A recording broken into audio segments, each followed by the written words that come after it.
Oh yeah, yeah, yeah. You have to keep practicing. For me, if I can go to these parties as much as I can, it will help me like everyone. I think yes, of course, you keep practicing, but obviously it's what you have to do for anything. If you want to improve, isn't it? In your life as well, you have to keep practicing, in it. But I think also uh, listen to the music, man. And sometimes when you are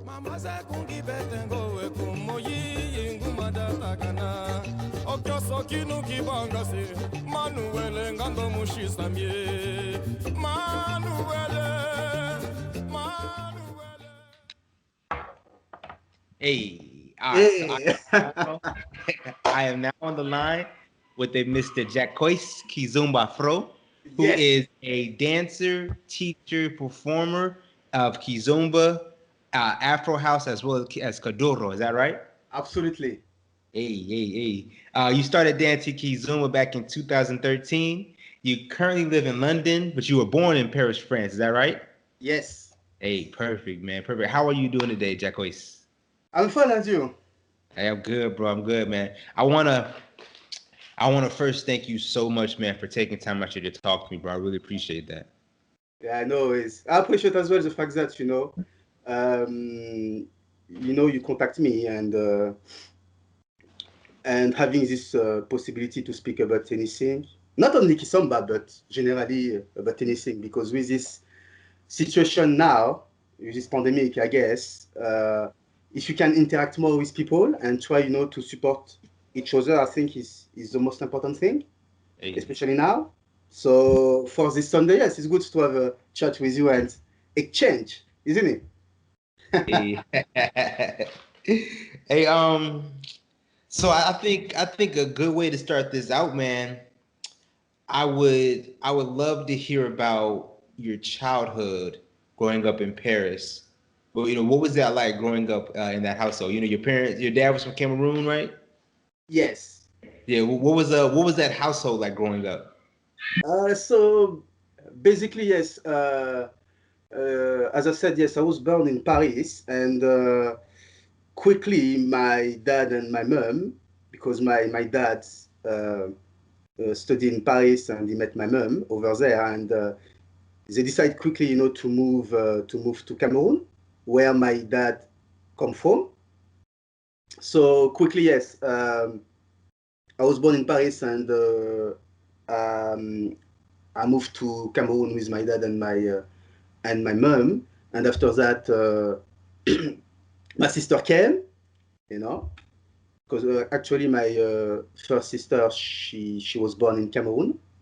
So you stay a few years in Cameroon and you move back in Paris. So I moved back with my mom and my sister basically. And I stay a few years in Paris. And after that, my mom, she decided to move and go to a countryside. And she moved in different places in France. But she found her way in a place called Chalon-sur-Saône. That's a small town actually, and you stay there for long, with my mom, my sister, and also my stepfather that my mom met in that town after that. Um, and my other sisters came as well, and because actually I've got three sisters. So I can tell you, yes, I was the only guy. So having three sisters, yeah, it was a pretty good experience, to be honest with you, because I was the oldest one, and sometimes, yeah, sometimes as teenager, you can have some friction, but I can say, during my childhood with my sisters and my stepfather and my mom, yes, I can't complain.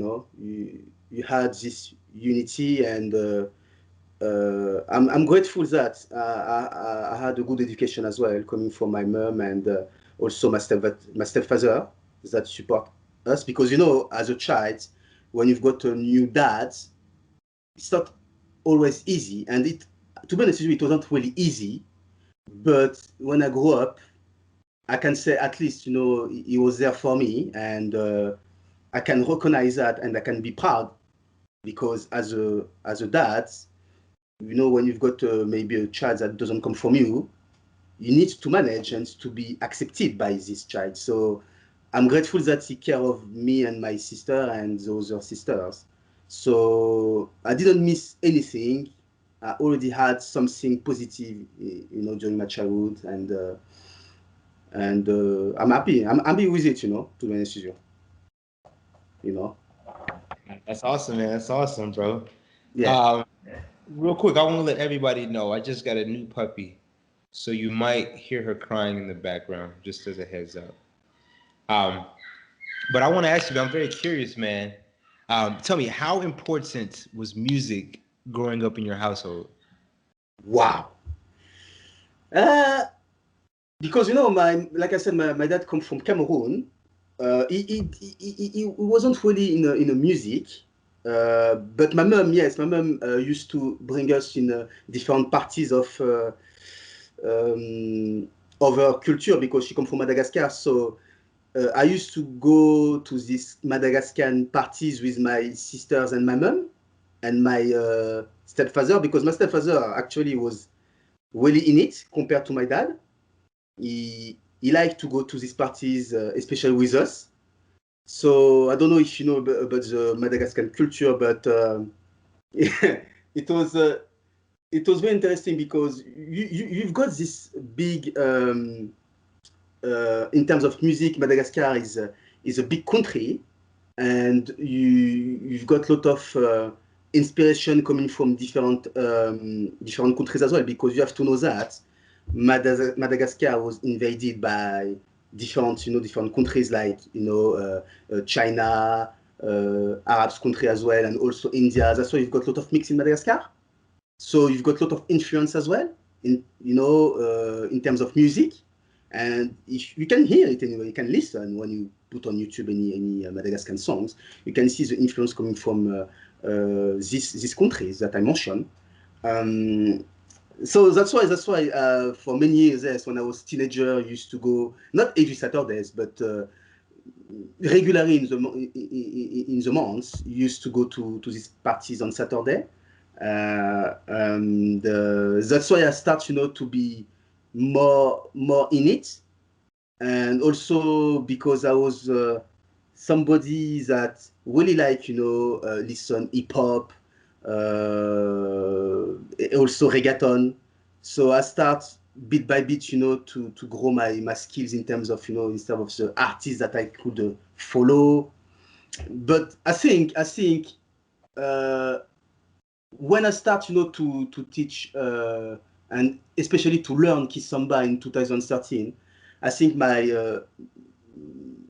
knowledge and my passion for music grew up more because when you start to dance and when you start to be interested about a dance, you want to know more about the culture, about the knowledge that you can get. So for me, I definitely develop further, my knowledge in terms of music.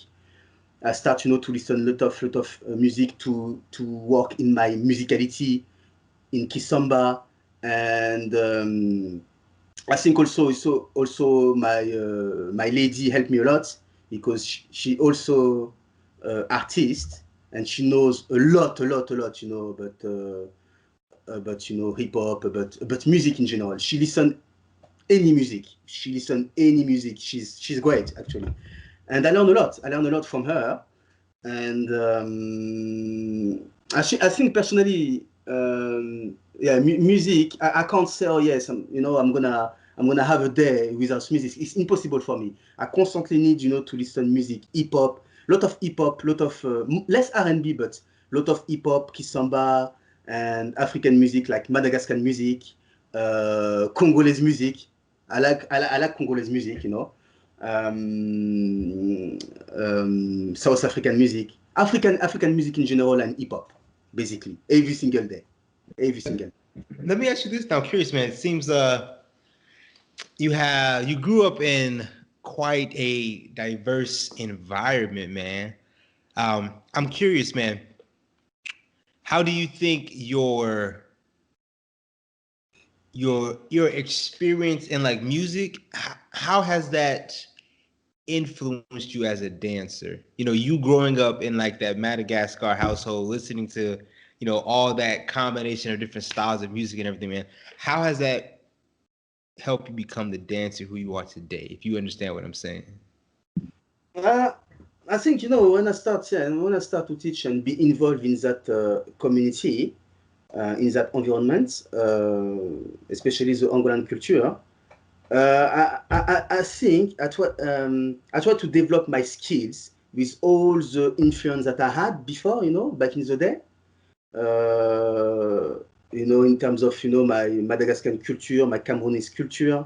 So I brought uh, on the table, you know, something a little bit new.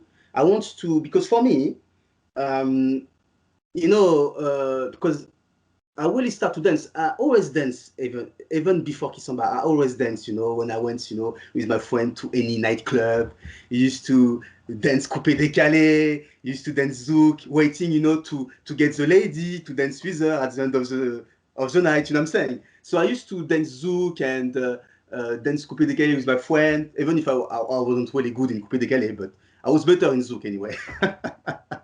But what I try to say, it's all these elements that I had before, you know, growing up with all this influence coming from, you know, my roots, and being a teenager and going with my friend to this, you know, to these parties, to this nightclub. Um, I try to bring it, and having, you know, this my own personality as well, my own I will say my own style, and my own state of mind as well.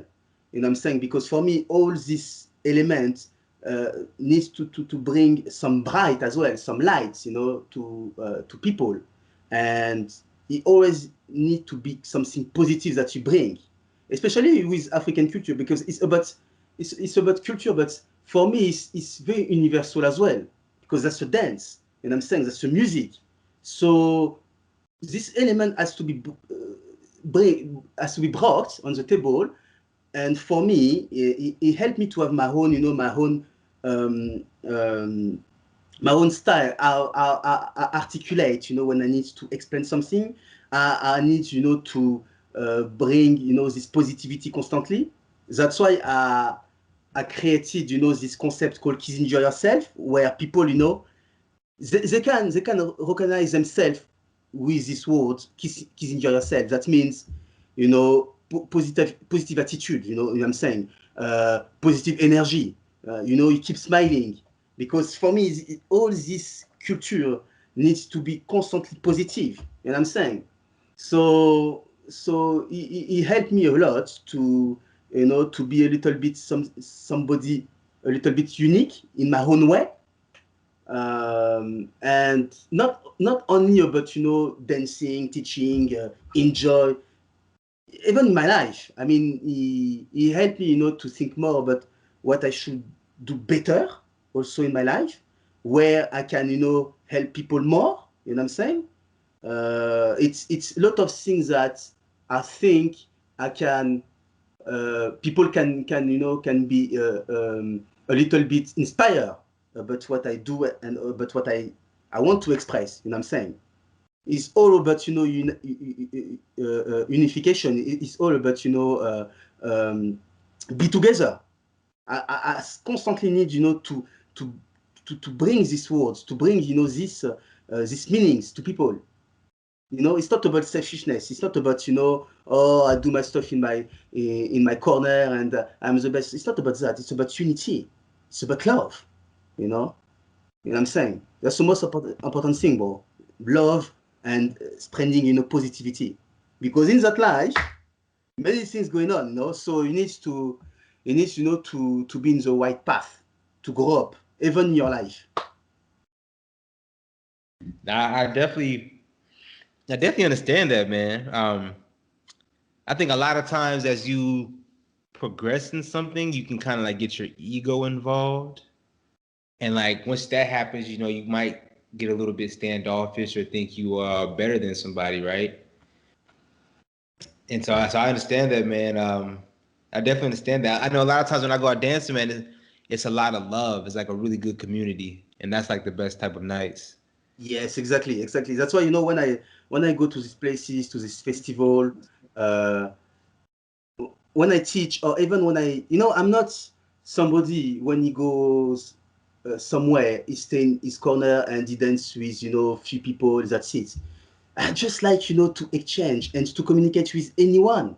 Because for me, when I dance, I want to enjoy with everyone. When you've got like, for example, you know, in the middle of the party, you've got this Afro session where people need to follow the leader. It brings something positive, you know.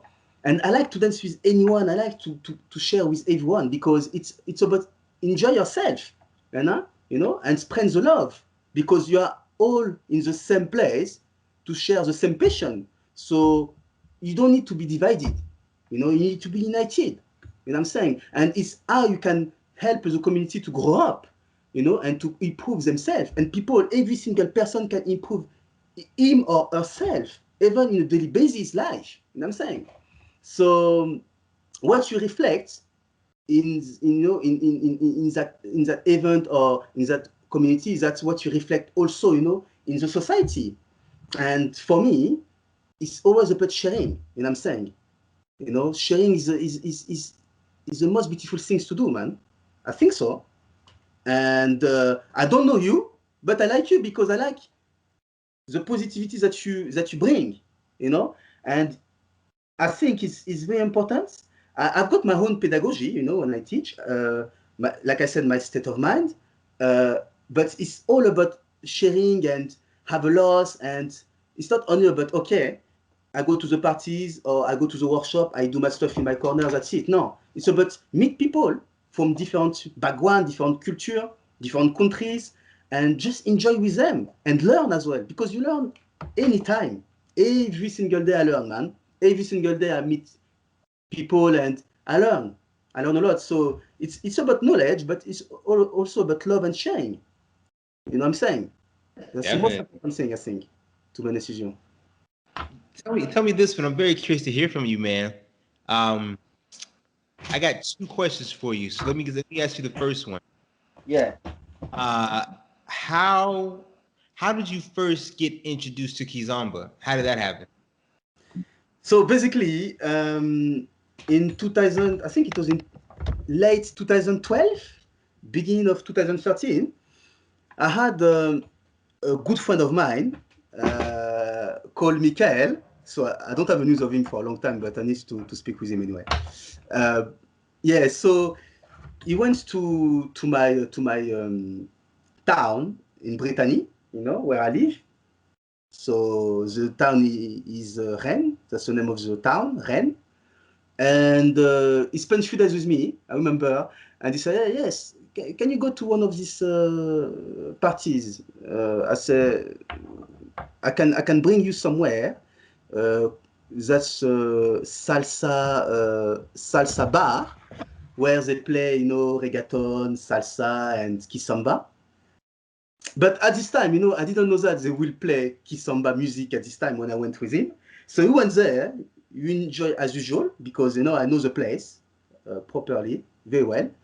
And they start to put Kisamba music. And I know at this time, I know I will enjoy in a way my night because every single time when I go there, I always enjoy because I love the music. And when they start to play Kisamba music, I was with my friend Michael. I was like, man, what is this music? It looks like a little bit zouk, you know? But it was even more sensual for me, you know what I'm saying? I was like, why? And I started to see people dancing. I was like, oh, wow, it's good dance, man. I was very interested about, you know, the beat and also about the movement, about, you know, the steps that they made. I was like, oh, I was very curious with Michael, and I said, you don't know this music and this dance? He said, not really, but maybe I should try. And I was like, oh man, I think I'm gonna try because I really love the beat and I really love how people move as well. And I was very curious. That's why I started to dance. After 1 week or 2 weeks straight away, I was like, I need to Google which place in Rennes I can find, you know, some classes of Kisamba. And I found this bar where they were teaching salsa, tango as well, I think. and Kisamba. That's why I started there, and I met this Kisamba teacher. I don't remember his name, but he came from Angola, and it was a musician as well. And I started to learn with him. But unfortunately, I think after a few weeks he left to move in Paris. So the owner of the bar said, no, you need to find another one, a teacher. And it was a Portuguese teacher. Quite nice, actually, the guy. Very nice, very open. So this guy starts to teach there. And I start to follow the guy for many months, like I said, 7 months, 8 months. But it was very intensive. I was like addict. I didn't miss any class. It was, I think, twice a week. So I was like, oh no, I need to learn, And I didn't stop after that, to be honest with you. But after that, I was like, I felt like I didn't really,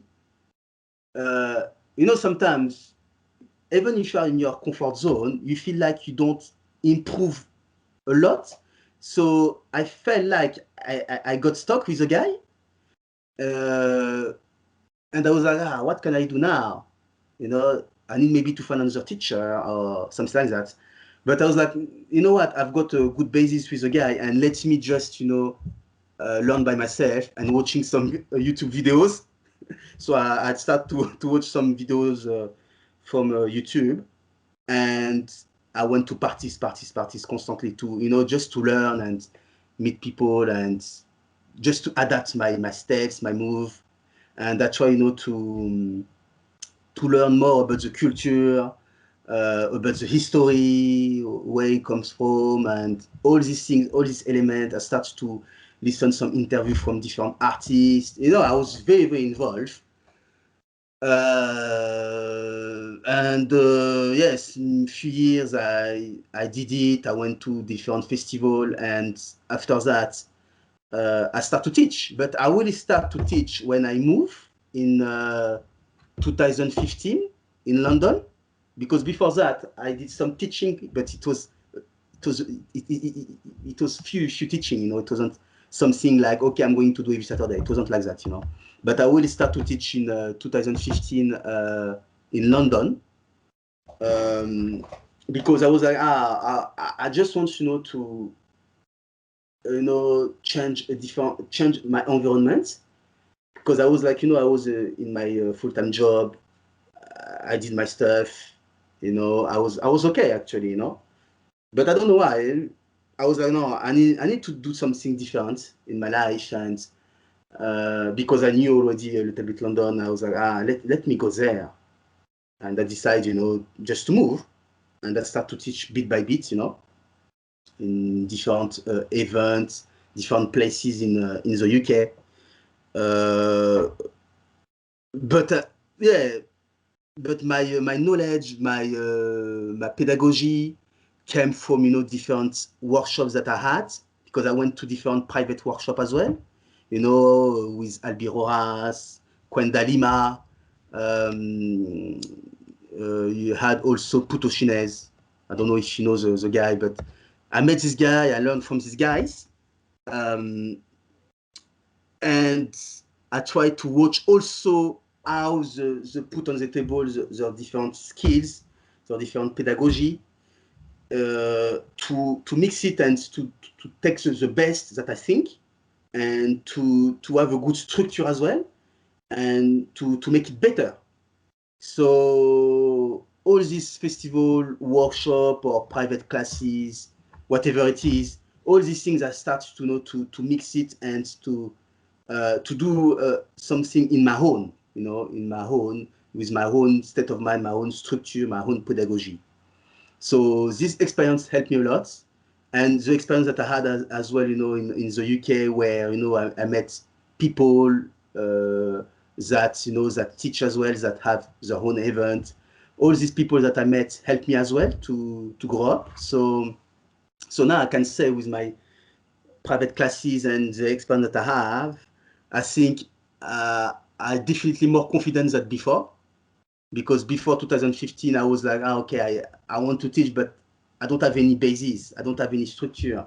I don't know what to do. I don't know, what I'm saying? So I think since 2015, I I definitely learn a lot, you know, to find my own path and to be confident, you know, when I go to these places, basically, you know, and when I speak about Kizomba, and when I teach people as well, you know, it really helped me, you know, this experience in the UK.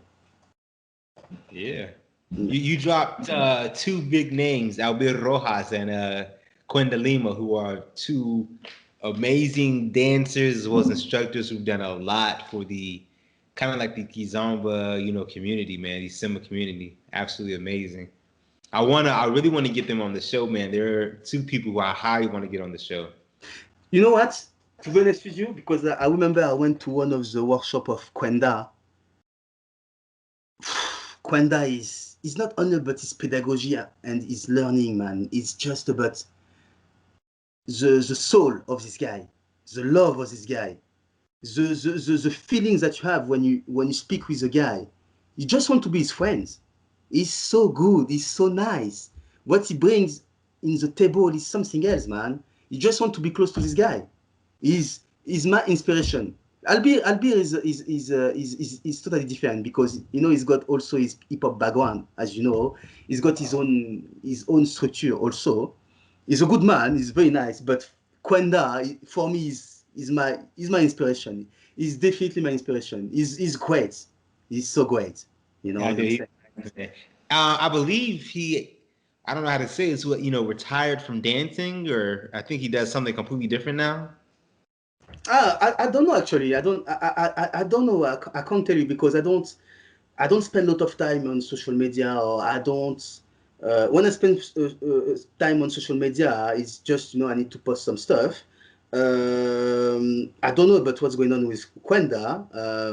I know he do like yoga, some stuff like that, isn't he? Yeah, I think to my knowledge, man, yeah, he retired from dancing, but it's not a big deal. I want to ask you this, man, real quick. Let me ask you this, bro. Um,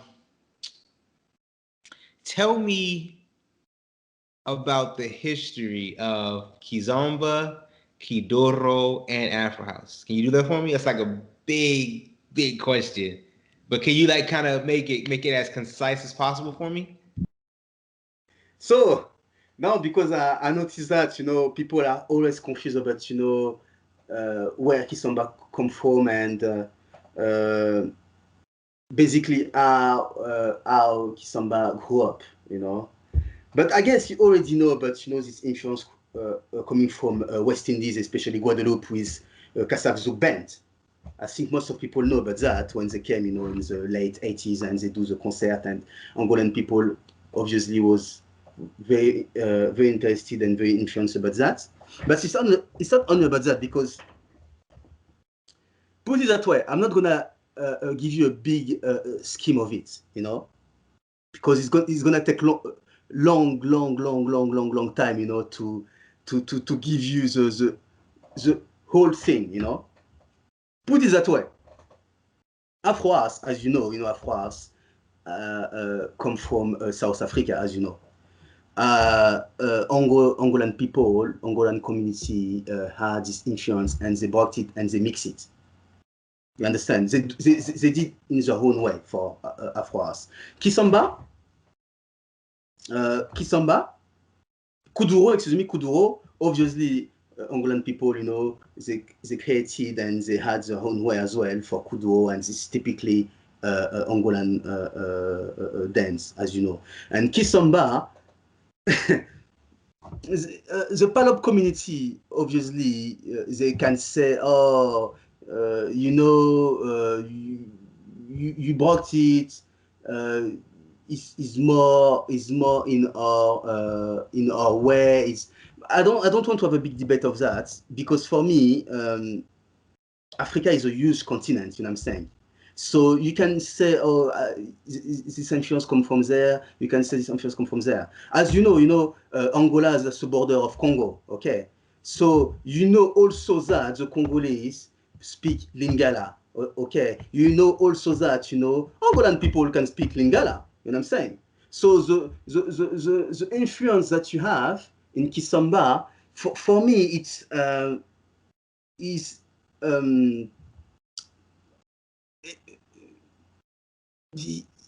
is not only in a specific region, you know, the influence that you have from Angola. Of course, Angola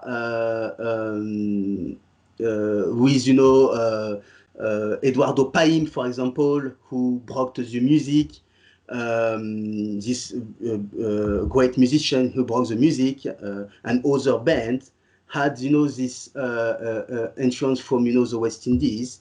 But my point is, I think, and you can see also, you know, on my website, as I explained, Jacques, kanakana.co.uk, you can see the history of Kisamba. But personally, to be honest with you, that's a circular dance that Angolan people try to make it. But my personal view of it, I can explain, to be honest with you. It's like, to start, Kisamba, that's a meaning of party, okay? And that's a language called Kibundu, you know, as you know. From a Bantu clan. Bantu, that's a tribe, that's the name of the tribe that come from, you know, Angola. So it's hard, man. It's hard to explain. I mean, that's a traditional dance, okay, that come from Semba, okay. That Semba, Semba is a proper dance from Angola, as you know.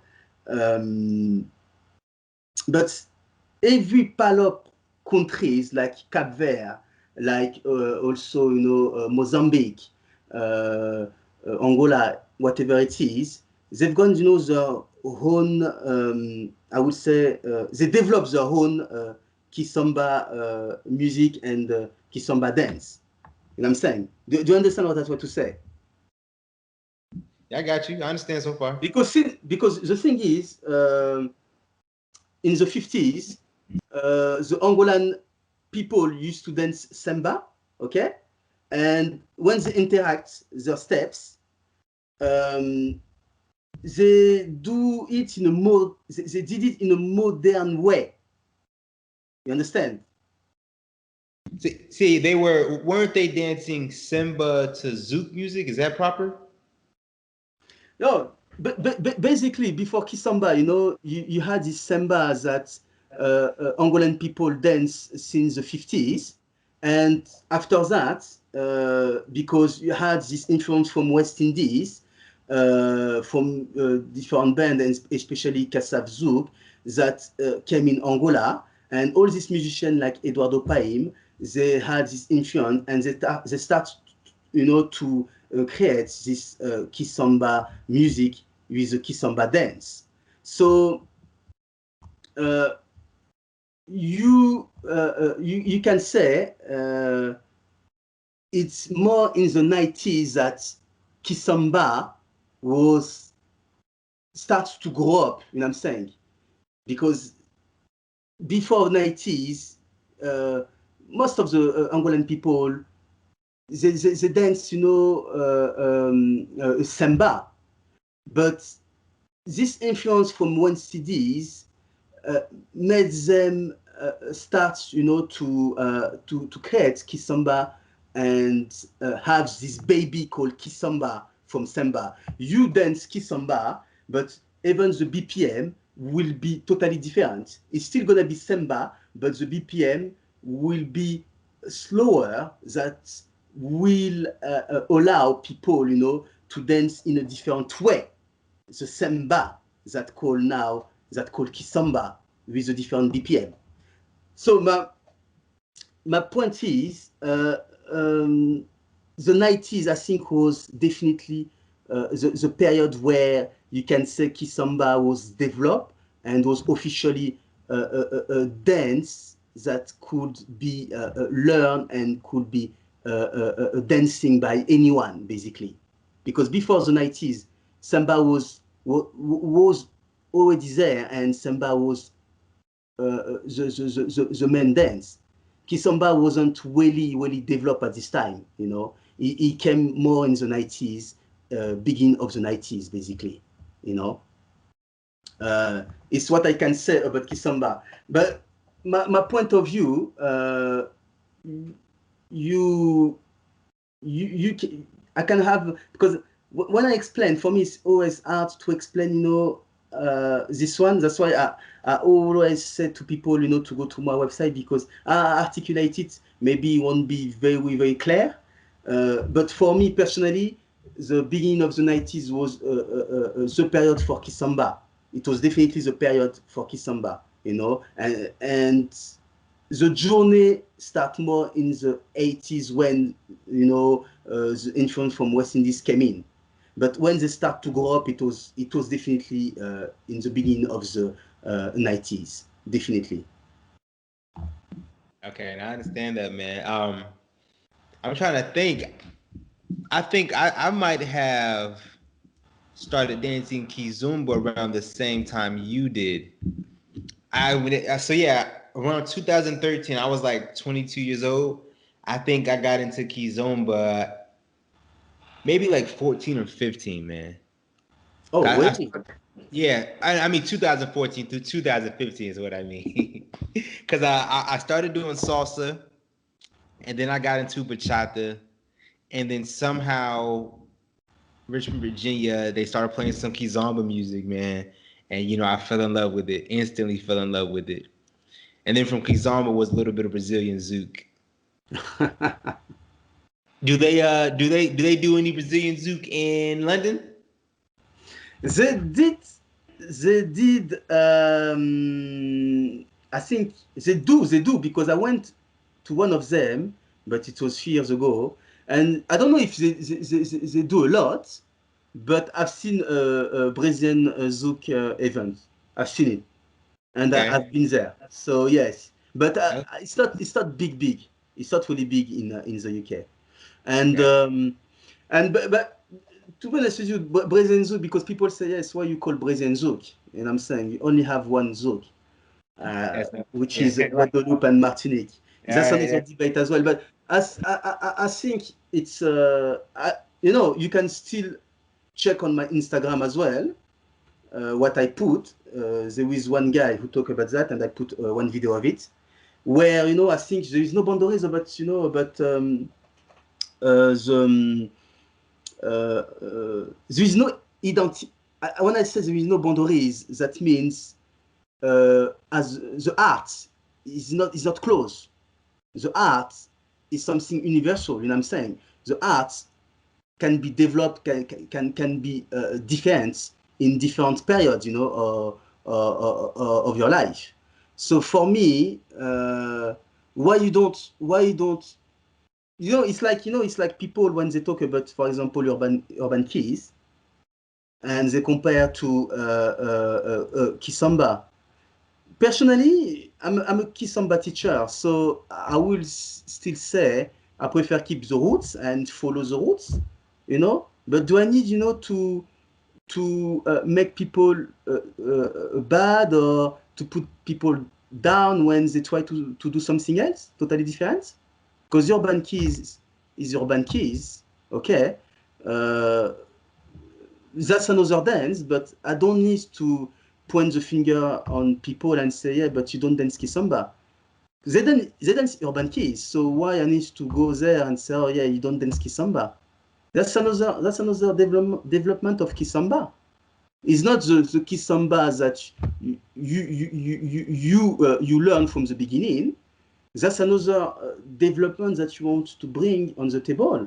That's the art at the end of the day. So if you have 2,000 people or 10,000 people that go to an event of urban keys and they enjoy it, why you don't let people enjoy and be happy? You know what I'm saying? You know, it's always about unity, as I said. You know what I'm saying? So for me, Brazilian Zouk, that's the same thing. Why you don't need to point the finger on people and say yes, but you don't dance Zouk. They develop their own dance, isn't it? So one needs to close people and I need to be bad with people with it. If they enjoy, if there is 20,000 people from Brazil or Venezuela dancing you know, Brazilian Zouk, and they're happy with it. Why I'm not happy for these people? If I see people happy, I need to be happy for them. If they enjoy, it's good for them. It's not my business. If they like it, they like it. I'm not gonna criticize. It's not my business, you know. That's why it's art. Art is universal. There's no boundaries, you know. So I come from Cameroon, I come from Madagascar, and I was born in France. But do I need, you know, to be somebody that close the door for people who want to maybe develop something a little bit different from Cameroon and Madagascar? I'm not gonna, you know, be bad with people for it. You know what I'm saying? They've got their own development in terms of dance, okay, and also the I will say the commercialize, you know, my Madagascan culture and my Cameroonese culture. So it's beautiful for me that at least they talk about my culture, you know, but they are not gonna. I don't think, you know, it's bad for them to have their own view and doing something a bit different. You know, it's if they're happy with it, it's good. You know, it's about unity and love at the end of the day and sharing. So if I go to an event and I've seen it, some event mix like Brazilian Zouk and Kisamba, you should have everyone, you know, dancing in different rooms together. You don't need, you know, to divide people in different rooms and say, oh, no, you don't, it's not good what you're doing. I'm not gonna go to your room. If I go to any parties, I'm gonna go anywhere. Brazilian Zouk parties, Brazilian Zouk room, Kisamba room, salsa room, because it's art and dance, isn't it? So I want to share with everyone. So for me, Brazilian Zouk is it's not big in the UK, but I think you don't need, you know, to divide and put some negative feelings, you know. People, they constantly need, many people need, you know, to divide and to put some negativity. It's not necessary. At the end of the day, you are here to share. So you don't really need, you know, to be in that way. It's not necessary, you know. It's my point of view. That's facts, man. It's definitely facts. But you want to talk about Kuduro because you talk about Kuduro as well and Afro House, you know, because in terms of Kuduro, as I said before, you know, it was created and developed by Angola, and you have to know Kuduro. The meaning is hard ass, you know, hard ass. That's the meaning of Kuduro. What I'm saying, and hold on. I want to make sure you said. What does it mean again? Hard ass. Hard ass. Is that what you're saying? Okay. So it was established, you know, as you know, in Angola in the 80s, you know, and I learned a lot about Kuduro because of my master teacher called Manuel Conza. You know, I learned a lot, and I start to learn more than 2 years ago. I think it's nearly 3 years ago. I really want to learn Kuduro and Afro House. So I was like, what can I do, you know, to learn? Which teacher can I reach? And I was like, let me check maybe on social media or internet. And I think it was in social media, I've seen Manuel Conza posting something. And I was like, this guy looks good. And I like not only the dance, but what he expressed, his facial expression. I was like, this guy, he gives me some positive feelings. So let me contact him. Because this guy, he does, you know, private classes, but he does online classes as well. He does a lot of workshop. He's so good and he's so nice. He became my friend, actually, you know. He's my friend now, Manuel. And he's based in Angola, you know. He lives in Luanda. So I start to learn from him. So that's why he gave me, you know, a lot of stories, a lot of knowledge about Kuduro, where he comes from. That's why I know a little bit more about, you know, the Angolan culture. So because he's teacher of Kuduro and Afro House, I knew that after that, you know, Kuduro was established in the 80s, excuse me, by Tony Amado. So Tony Amado, that's a really good dancer and good musician. And for him, I think in the 80s when he started, to be involved in Kuduro, I think he was influenced by, Jean-Claude Van Damme. And Jean-Claude Van Damme did like a movie called Kickboxer. I don't know if you know the movie. But when he started to watch this movie, it gave him more idea how he can develop Kuduro. Because the music of Kuduro in meantime, was known and was called Batida before Kuduro, The name of it was Batida. So Batida means beat, you know what I'm saying? Beat. So in the 90s, they used to dance, Kuduro, like as Jean-Claude Van Damme, did in the movie actually, because he had this specific move in the Kickboxer movie where he used to move, his hips in a certain way. So that's why Tony Amado, and actually this move, when he saw Jean-Claude Van Damme moving like that in that movie, he had this idea, okay, I need to call, this move Kuduro. It's how, Kuduro start to be dancing with this move from Jean-Claude Van Damme, basically, That's and amazing. So yeah, so I know Jean-Claude Van Damme. I don't know if I've seen Kickboxer, but Jean-Claude Van Damme is like an old school action movie superstar. oh yeah, man, I love And this guy. yeah, and so you're telling me that he had an influence on the creation of Kuduro? He had The this idea. movie Kickboxing? Yeah. He want to create, yes, he want to create and develop Kuduro, but this idea to develop and create Kuduro came from, the movie Kickboxer, where Jean-Claude Van Damme, start to dance in one of these part of the movie where he moves his hips in a certain way. And he was like, no, I need to find a name and let me call Kuduro, That's amazing. That is you amazing. know. So for me, I was like, wow, the story is amazing. And Tony Amado is great as well. And even when because when there's Kuduro, you've got a lot of electronic beats and a lot of underground beat as well. When you see them, you are like, oh, are they gonna be hurt? Because how they move and how the BPM is, it's quite interesting, and you can think it's very hard to dance Kuduro. But actually, it's not really the case. It's not really the case. It's because you need to think about the hips, but also your upper body need to work and need to be synchronized with your lower body as well. You know what I'm saying? So Batida, which is now Kuduro, had, his own dance, but also the music. You understand? So the music,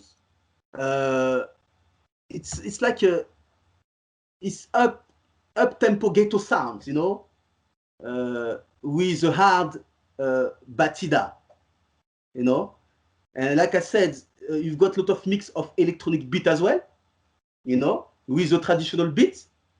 So you've got this electronic beat and traditional beats that has mixed, and it looks like a little bit rap music, hip hop music, basically. It's similar. Yeah, I can see that. I can see that similarity. I understand that. You understand that? Yeah. So you've got this music, but you have to understand that early on in the 90s, because of this Kuduro move from Jean-Claude Van Damme, it was very, very limited. The movement was very limited. So you need to develop more. You know what I'm saying? So that's why the Angolan people was like, okay, Tony Amado did the job. He started to create this Kuduro move. but you need more move. You need more things going on, you know, when you dance. So later on, they create appropriate steps associated with their culture. You understand? So the focus was on the legs, and they did the crazy move on the legs, you know, like, okay, they want to make some joke or hilarious moves with the legs, you know, and crazy hand and body movements, you know, uh, you know what I'm saying? So they want to mix all these things to do in their own way. It's still anyway a little bit crazy when you watch some YouTube videos, because it's actually crazy what they do. It's actually crazy how they move the upper body with the arms and hands, and how they move their legs as well, because the BPM also is very faster. So sometimes you are like, oh, I hope they are not gonna be hurt, because how they move is quite fast and quite crazy as well at the same time. So it's a good dance, but yeah, you have to learn to synchronize your upper body with your lower body, basically. You know. Kuduro it's an amazing dance, but yeah, it looks super challenging. Facts on that. That that dance is intimidating, man. Yeah. Let me. Oh. It's yes, but trust me, it's amazing. It's amazing. I love it. I love Kuduro. I love dancing Kuduro. I love dancing Afro House, because basically Afro House is uh, is influenced by, you know, by South Africa, obviously, and Angolan wants to do in their own way. You know it. But 70% of the move from Kuduro, no, 70% of the move from Afro House come from Kuduro. You know what I'm saying? That's why sometimes it's very hard for people to um, um, compare Afro House with Kuduro, basically. You know what I'm saying? Hey, real quick. So when someone says Afro House and Kidoro, are they saying a music genre, or are they saying a dance style? When they say Afro House and Kuduro, you if I go anywhere and I talk about Kuduro, it's gonna be more dance. But obviously you're gonna have also, you know, the music as well. That's why for me, um, you've got the artist as well in the Kuduro music, like Puto, you know, you've got Puto Prata, you've got DJ Nobia, you've got DJ Kilamu. Yeah, Kilamu, you've got DJ Kilamu as well. You got this artist as well, this musician that spread Kuduro and Afro House. Um, but first of all, for me, if I go anywhere and I talk about Kuduro, personally, I will always talk about, you know, the dance. You know what I'm saying? I always talk about the dance, Kuduro dance, Afro's dance. That's it. Um, but I think my perception of because it's about culture always. So you need, you know, to bring, you know, the music and the dance as well at the same time. Uh, but in terms of knowledge and learning Kuduro with Afroas, I always like, because sometimes you can be a little bit confused about the difference between Afroas and Kuduro music. So I always want, you know, to listen any Kuduro music and any Afroas music, and listen also the beat and the BPM, and also know about the artist and the musician that you have, to be able to make a difference. But the problem is, you can have also some good artists and good dancer it still will be, I will say, challenging for them, to make the difference, because there is a lot of similarities with Kuduro and Afro house. You know what I'm saying? That's why for me it's very important to listen this type of music and type of artist, and communicate with other people to know more, and to know if you're right when you mention the good Afro house music and the good Kuduro music without being confusing. That's why I try sometimes, to have some information from my teacher, and say, I know, but the beat, all this stuff, but is it actually Afro house music that I'm listening, and is it Afro house dance as well? Because there is a lot of similarities, because the Kuduro is lot of electronic beats compared to the Afro house one. That's why you still have electronic beats that South African people brought back in the day, but when you see them dancing, and when you see the Angolan dancing Afro house, you can see the difference in terms of the music and in terms of the dance. You can definitely see the difference. If you put on Google, you will see definitely the difference.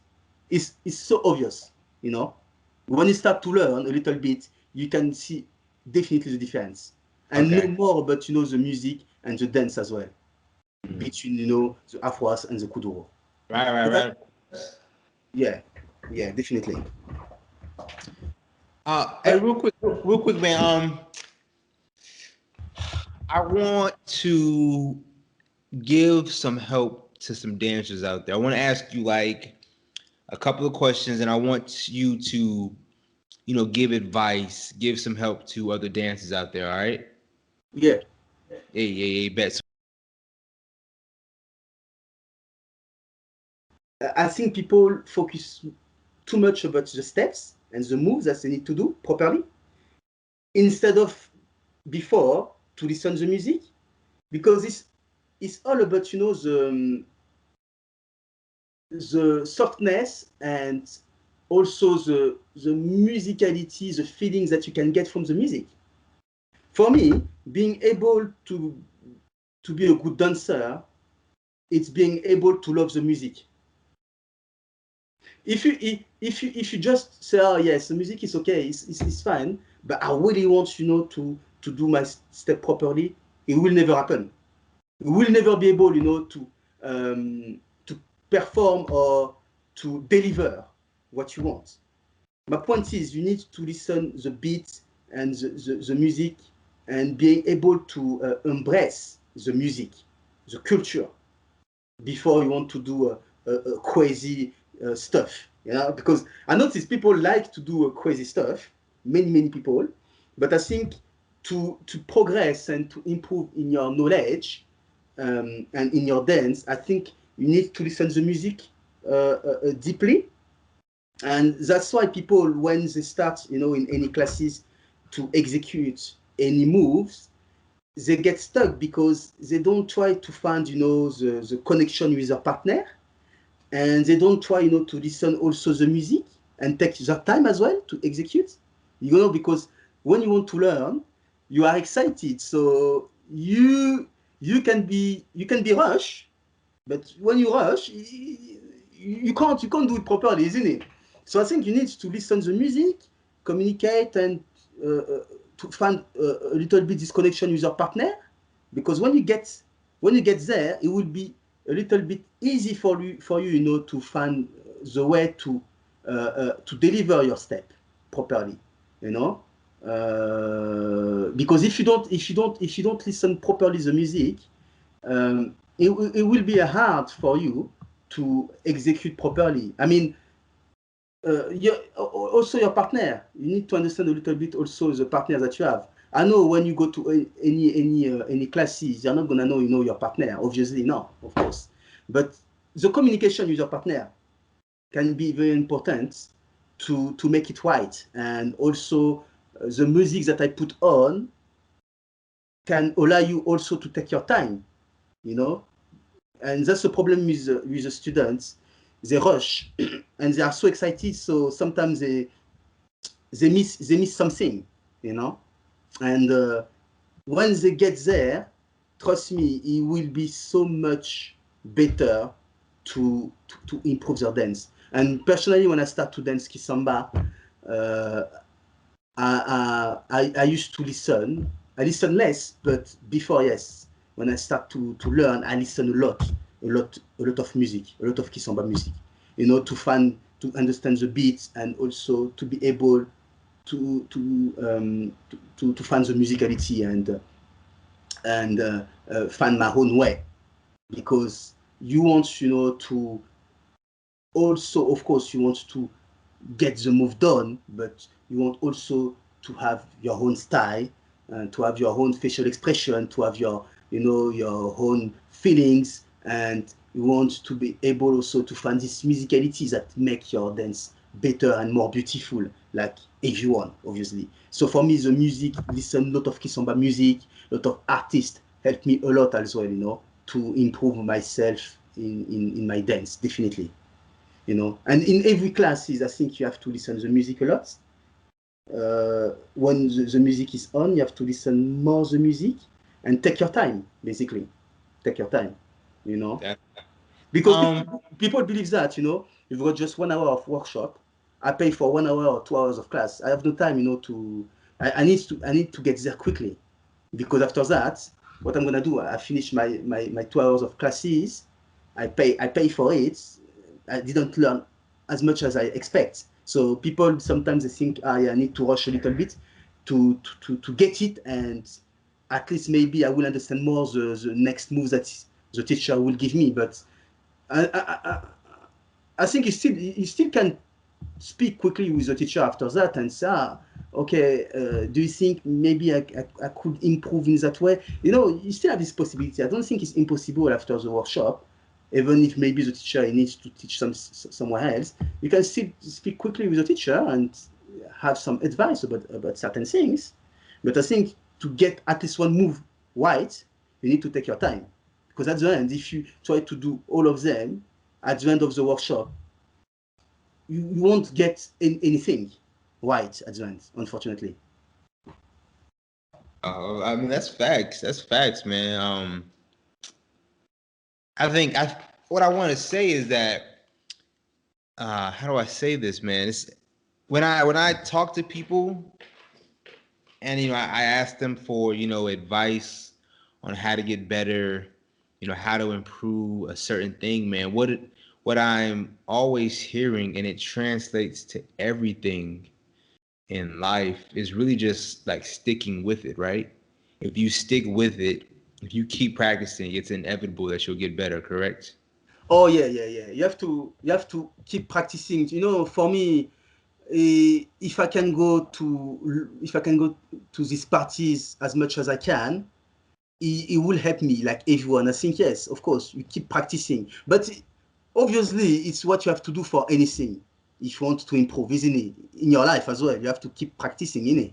But I think also uh, listen to the music, man. And sometimes when you are at home or anywhere, sometimes for me personally, I do it as well. You know, sometimes I can listen a lot of music and I start to dance, or I try to register some moves and I try to be in the beat and try to dance a little bit in my corner when I'm at home or even outside. Sometimes I'm a bit crazy. Sometimes I like to do it.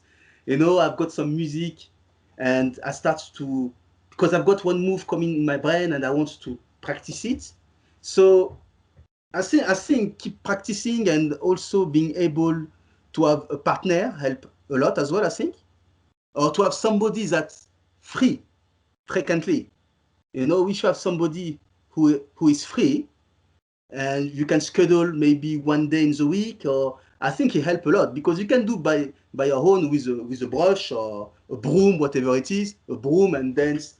But I think it's more efficient when you've got somebody as well that he's free to do some, you know, some hours of practicing, and it helps a lot as well. I think it helps a lot. And watching also, you know, people dancing as well, it can give you some idea and listen music. All these elements, if you bring all these elements, it will help you, to improve your dance definitely. Watching people, listening music, having somebody that can be able to dance. Having some advice about people, because you learn a lot, but you always learn. It's not because, you've got a certain level that means you don't need to learn anymore. You know what I'm saying? For me, for example, I practice mixed martial arts, I practice martial arts.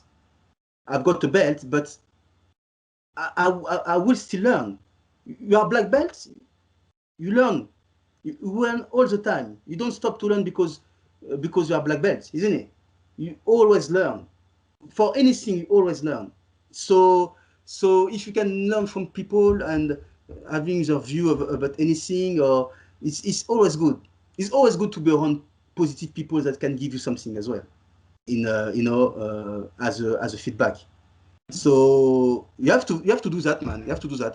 I did it for a few years, to be honest with you, and it helped me a lot. Not only about my pedagogy, but how I can bring more people and how I can interact with people and give them the best, and give them the best. And it also helped me, to have my own vision about, about music, dance, about projects that can do as well, So you should do it, definitely. You should bring all these elements that I mentioned, to be better, definitely. Facts, man, facts. Yeah. Jack Quace, man, I wanna really thank you, man, for taking time out to talk to me, man. Yeah. Thank you very much, for this time. I really appreciate, your positive attitude. You're a good guy, I really like you. You're a very good man. It's good. It's good to have a chat with you, and hopefully, we'll keep in touch. We'll keep in touch, and inshallah, with this pandemic, the thing will be better. You know. Um, but yeah, it was a good moment, good time with you. I hope Yeah, I gave a lot of information. I know you I give. didn't. Yeah, I know I didn't give as much as you expect, maybe. But you can still, anyway. You can still, if you want to know more about my, my update, or what's going on in my world, you can still, check my website, jacquescanacana.co.uk. There is all this information about the history, as I mentioned, because I didn't want to explain, because I was feeling like maybe I articulate, regarding the explanation of the Kisamba history is not the best. So to know definitely more, you just need to go to my website, and you will see all the information regarding Kuduro, Afro House, and Kisamba, and what I'm doing as well. So yeah. Thank you very much, for this time, man. Thank you. I really appreciate it. Of course, bro. Of course, man. I was gonna ask you that, man. You already said your website. What's your how can people get in contact with you? What's your Instagram page? Wait, say your website one more time. Yeah, you've got, Jacques Kisamba Fro for my Instagram page, and Jacques Kisamba Fro for my YouTube channel. I've got a Twitter as well, Twitter account, Jacques Kisamba Fro, so you can check it as well. Check it out. But all the things that you can see anyway, mainly is on my website, jacquescanacana.co.uk. Because I do some private classes as well. Unfortunately, with the pandemic, I can't see anybody physically, so I don't do private classes for the moment, unfortunately. But I'm gonna start to do some Zoom classes, online. I'm gonna start to do it in a few weeks, a few weeks, inshallah. I'm gonna do it.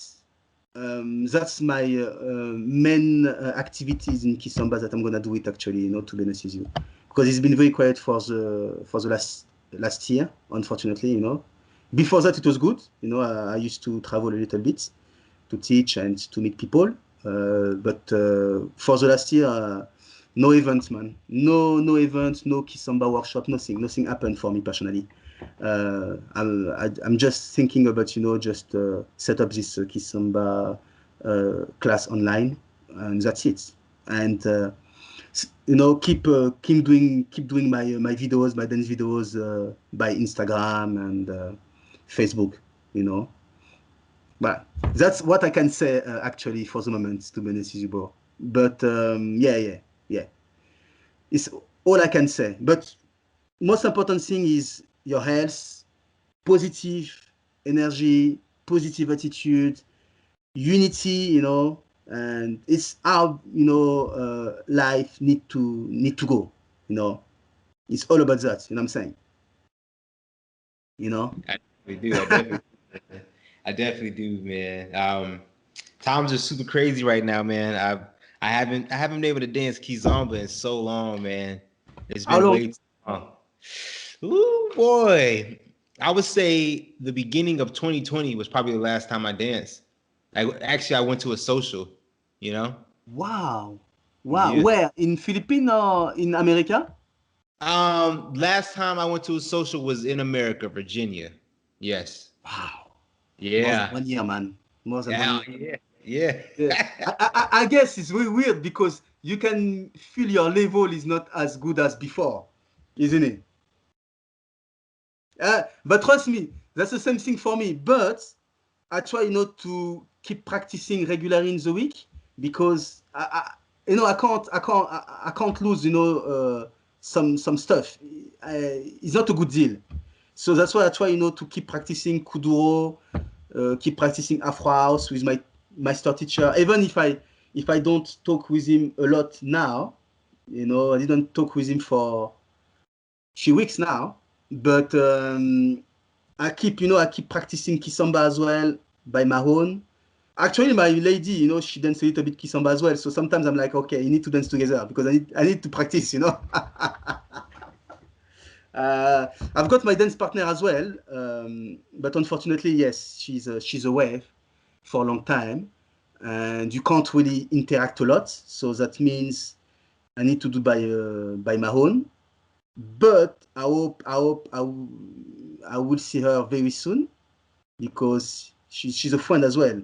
And as a dance partner, you've got some projects as well that has been postponed. So hopefully we will be back, hopefully, inshallah, together to do some stuff. That's it. It's what I can say. Nah, facts. I understand, man. I'm right there with you, bro.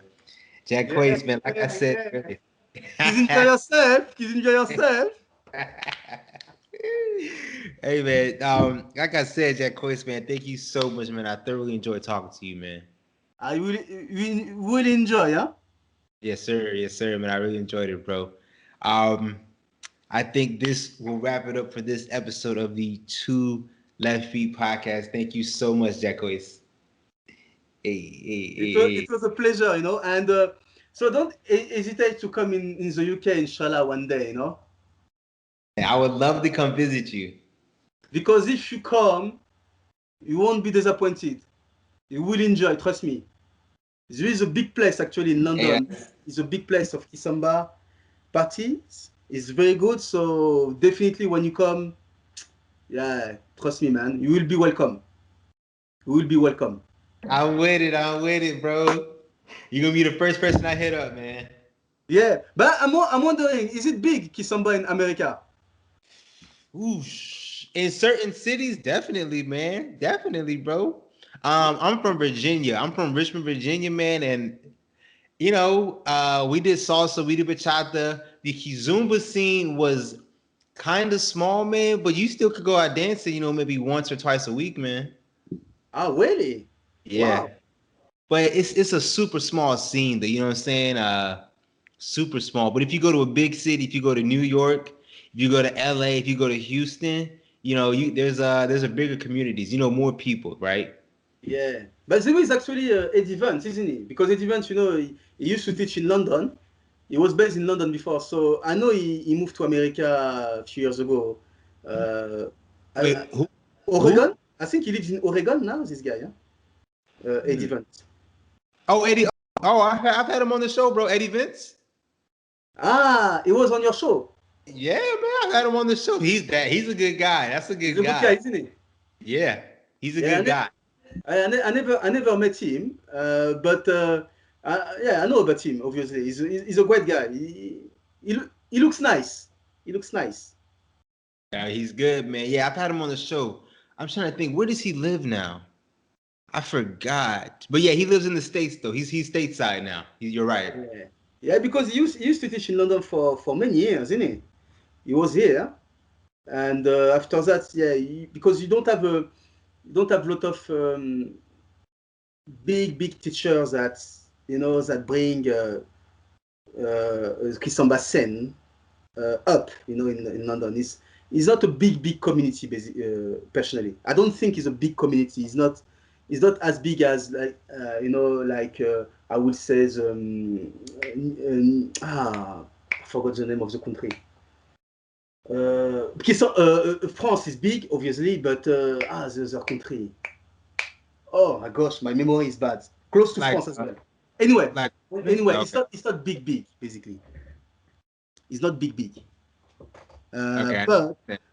But after Eddie Vance, yes, you have some that try to do more events, like Richard Vogt, Adriana Neves. They are good, actually. Very nice people. Very nice people. But no. Salsa is more involved than Kisamba. Salsa is very big here in London, man. Oh, dude, salsa's universal, man. I interview people for salsa all over the world, bro. All over the world. If you come to London, man, salsa is crazy. It's everywhere. It's everywhere in London, salsa. You can't miss any event, man. You're not gonna be disappointed. Even if you miss one, you're still gonna have another one down there, few blocks away. It's big. It's a big scene. Yeah. Oh, of course. I tell you, yeah, salsa's huge, man. And I don't know, has salsa been around longer than Kizomba? Is that safe to say? Yeah, but as you know, salsa, because the organizers, they try to bring also Kisamba in their event, isn't it? Because Kisamba is big. It becomes very big, so they want to make more business. So that's why you can see some salsa organizers, they've got their own Kisamba room as well. You know what I'm saying? Or for example, when they do a salsa festival, because I've been to a salsa festival in Newcastle. It's a salsa festival, but you had some Kisamba as well. And I was teaching there. I was like, wow. But when you went to the Kisamba room, it was like, okay. You didn't have many people, but because it was a salsa festival, that's why you were like, okay, I understand why, because salsa is so big, but they need to make money as well. So that's why they need to bring Kisamba in their events. And most of the Kisamba events, because you don't have a lot of Kisamba events in London, in the UK, you don't have a lot, Many of them is more salsa, and they include Kisamba. But Kisamba event, it's not as big as salsa, unfortunately, in the UK, Unfortunately. They try, but if you want to go to a Kisamba event, you're not gonna go to the UK, I prefer go to Portugal. I prefer go to France. You know what I'm saying? That's how it is. That's how it is stateside, though, man. Salsa is way more popular than. So honestly, bachata is starting to, like, salsa and bachata. Bachata is like slowly but surely. It's up there, man. Bachata as well. I'm telling you, bachata is up there. It's coming. Yeah. It's coming. I won't be surprised that bachata become a big brand. That's why you can see how business is. You can see, for example, Zouk was a big platform. It was huge in EU. It was so huge everywhere, man.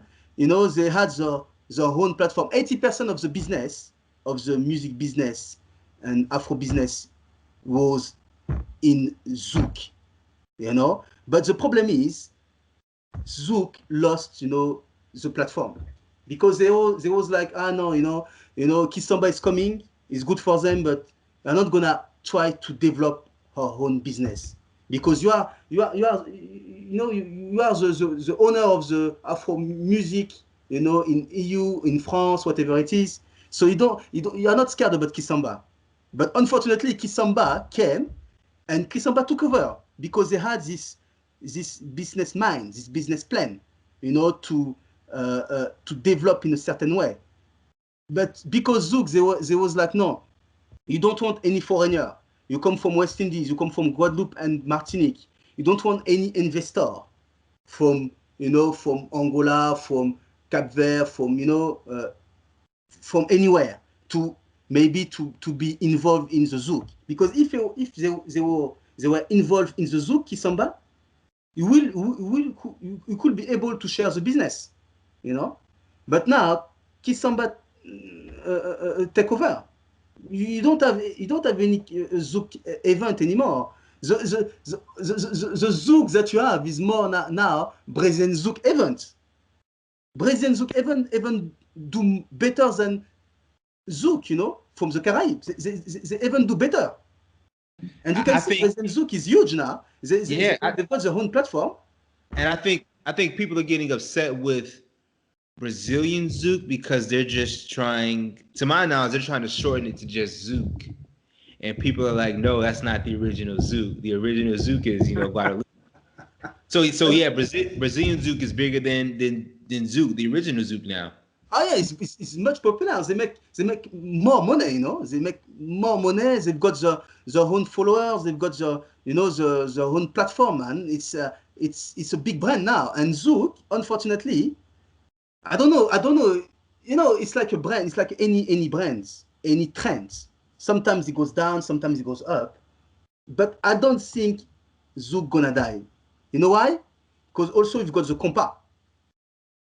So all this influence have been there for a long time, and you still have, you know, a big people that love Zouk, compa Zouk. Even in France, even in UK, some people ask me to teach Zouk, you know, because I dance Zouk as well, you know. I say no, I can dance Zouk, but there is a difference between somebody able to dance Zouk and somebody able to teach Zouk. There is a difference. You can be a good dancer, but you can be a dodgy teacher. You know what I'm saying? So for me, I was like, no, I'm not gonna teach Zouk, but you can see the demands. People want to dance Zouk. They want to dance Brazilian Zouk, but they want to dance Zouk as well. And the problem is, you don't have the proper investor and good organizer of Zouk actually now. You still have these people with a state of mind a little bit unaware about what's going on, you know, to make the business better. So I think, you know, because you got a lot of demands, I think it's gonna change, and you're gonna have people start to lead, you know, the Zouk platform, and Zouk will be back, man. I don't know about Kisamba, because I think for the moment Kisamba it's a trend and people love it, you know. But how it goes, I don't know about Kisamba for the moment. For the moment, people love it, but is it gonna be for a long period, long term? Maybe it will go down and it will go back. You don't know. But for Zouk, I'm telling you, Zouk is not dead. I don't think he is dead, and he will be back. When, I don't know, but very soon, definitely. You know. Hey, okay. I'm gonna hold you to. We're gonna find out, bro. Yeah. And you will be able to dance Zouk after that. Jacquees, bro. Hey, man, thank you so much, bro. I really appreciate it, man. Oh, welcome. I really appreciate. You know, it was a good moment with you, huh? And just keep in touch for anything, if you know, for anything. Hey, And keep it safe as well over there, you know. Of course, man. You do the same, man. Keep safe, bro. Keep safe, man. Yeah, inshallah. But it's fine, huh? It's fine over there. You are okay. You are safe, no? Are you safe man. over there? I'm good, big bro. They just opened up the bars over here on Wednesday. So the bars just opened, but I can't go yet because I'm military. But yeah, I'm staying home, man. I'm just staying home. I'm cooling, bro. I'm cool. I'm relaxing. I got my little puppy, bro. You know what I'm saying? So I just been cooling, man. Wow. Well, it must be, in a daily basis, it must be a little bit boring, no? Over there, no?